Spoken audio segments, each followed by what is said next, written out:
Geoff, Sham, Jake, we've won 1-0 away at Lewisham Borough. It was a game that was sort of very nip and tuck, few chances, an absolute quality goal to win it. But talk us through first half in particular. How much did the wind affect things? Slightly, not as much as we thought when we first arrived, because we thought we was in for another sort of Staplehurst sort of game, and obviously checking the warm up, the keeper had a long kick, so again I was thinking they would try to utilise that. But from when we played Lewisham before, they're a team that would usually try and play, but I think again they know the surface, so they probably found a way, to try and get results. And obviously we had to adapt as well. And from the warm up, it's not going to be a game for the purists, you understand? But it's a game of resilience. It's a game of obviously digging in, doing the right things for majority of the game, and waiting for your opportunity to score. And I felt first half we just had to dig in slightly. Last 10 minutes they were back against the wall, and this is what we've been guilty of. Usually during those sort of periods we would concede, then we're 1-0 down second half with a bit more to do. So we just had to dig in, get them in second half, because we thought we could push on and kick on like we did last time when we played them, because then I think they start to tire a little bit, start to retreat, and then we was able to again to get the winner at the end. But I think we were the most likely second half. Definitely the action zones was definitely there in half. Was able to make changes, and the subs obviously made a difference coming on. That the pressure was relentless still. So I think we got what we deserved really across the 90 minutes. Okay, Sham, your kind of views on that pretty much the same. Yeah, pretty much the same. Yeah, we had a game plan we set to it. For me, it's like one of our best performances of the season. Yeah. Everyone stuck to the task, battled in there, won their first ball, second balls. And yeah, really, really well. Really, as you know, our form away from home, teams in and around us hasn't been great this season. But this, I think they're knocking on the gaffer's door saying, I want to be in a cup final squad. Okay, Do you know what I mean? So it was a great performance. Our best performance for me away from home. So yeah, fantastic. Yeah. It's the first. I think it's the first win away from home for a long time. For a little while, November, definitely. I think. Yeah. Was the last. But I mean, they set the bar now. That's the standards. If you want to get into the playoffs or be challenging for titles, that's what you got to do. You got to come to these teams away from home. Surface ain't great, which might be great, and you just got to churn out wins, and that's what we've done today. I was going to go to Jake to talk about the surface, because there were times there we almost couldn't see you. The grass was quite long and bobbly.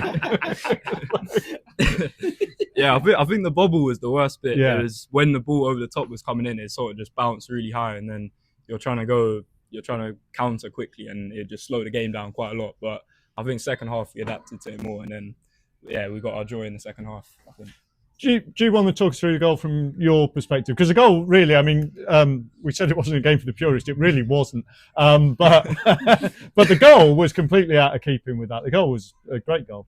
Yeah, I think it's more credit to Fred and Julian for that one, because I mean, all I did was just slid in the ball to Julian. Their number 3 was really good in the first half, and he locked me up a bit. And then second half, it was credit to Geoff and Sham and Jack. They told me to stay a bit wider, and that gave me a lot more space to go and drive it in. And then that's really what happened. I just drove it in and then slid into Julian, and it was a great finish by Fred. Yeah, side foot volley into incredible. The roof of the net as well. It's sort of a really emphatic way. I think probably in terms of the top scorer, that's maybe gone now. But again, top scorer certainly for our club. And you should have 5 last week. Yeah, should have 5 last week. Yeah. No, that is a fair point. Okay, I mean, second half, you said we did really dominate the second half, and again, a lot of the action was down that area. Jack was still called on to make a couple of decent saves, one in particular tipping one over the bar.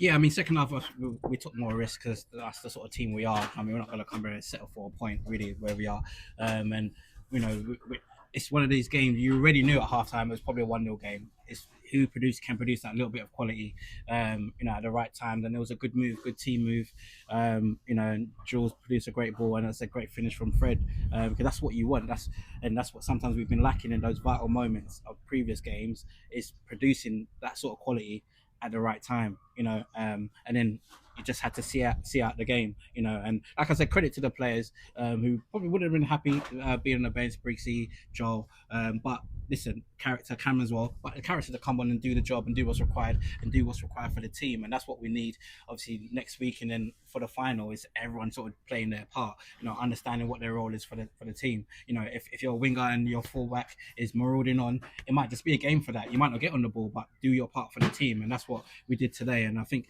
we've been encouraging over the last few weeks, trying to instill that winning mentality, which as a management team, we've questioned, sometimes the dressing room, do they have it? Is it there enough? But today they sort of showed it, and but it just can't be a one-off. We need to continuously do it. Like I said, you need to go away from home, even if you're not going to win, at least not lose. And that's what we've been a victim of, sort of previous. But as I said, it's only a platform. It's something we've shown that we can do it. We've got it in our locker, and I think there's just more to come from the team as well as they grow. Understanding what it's about, and we'll only get better and better. A couple of players came off with injuries, Sam and James. Obviously, and James has had a difficult period with injuries anyway. Yeah, that he's been so just unlucky. looked like a kick. Yeah, I think he said that when he jumped, he landed awkwardly on his knee. Right. Same sort of injury again, but I don't think it was that bad as the first time. But I think he come off as a precaution. Okay, and the Sam one? Sam, I think he done his quad. I think he pulled his quad, right, okay. But not fully. Again, he could have played on, but he didn't want to risk it. And obviously, we got a cup final coming around the corner, so it makes sense taking him off. But I mean, Charlie came in deputised. Yeah, as ever. So it was really great. So one league game left before the cup final. It's obviously at home to our opponents in the cup final, Forest Hill SC Dons. Obviously, there's unveiling of the International Brigades Memorial beforehand as well. So if you are coming, get down there early because we're expecting a big crowd for that. But how are you viewing this? It's quite interesting. It's the classic kind of like we've got them in the cup next week as well. I mean. They've got they're going for the title. That's what I mean. So that's why it becomes a game of jeopardy for them as such, where it's us again trying to build momentum. Massive crowd end of the season. We usually have sort of a big crowd, and we usually have a bit of a party after. So again, we want to put in a good performance. So we're gonna have to look. We're gonna have a look at the squad, see who's carrying knocks, and who may need an extra week, because what it is, there's the last game, and then we've got a spare week, and then the cup final. So there is kind of a week's rest in between. So we'll assess it and see what we want to do. But we want to win last game of the season at home. We don't like losing games at home. We want to. If the title's on the line, we don't want to really celebrating on our patch at the end of it either. So we're going to put in a performance, and a lot of players will have the cup final in mind as well. So again, if they do get the opportunity to play, they want to show that they deserve to be in. So whatever side we put out, it's going to be competitive. And like I say, we owed them a win anyway from when they beat us narrowly last time here as well. Yeah. So we don't like teams doing the double over us in the season regardless. So that's our motivation, and that's how we're going to play it. Okay, on to next week then. Yeah. See you then. Thanks everyone for coming again. Thank you. Jake, I was going to talk about your song and then I couldn't remember what it was. I remember it was dreadful and I said, we're only going to sing this like 3 or 4 times, then it'll be off, so we don't have to.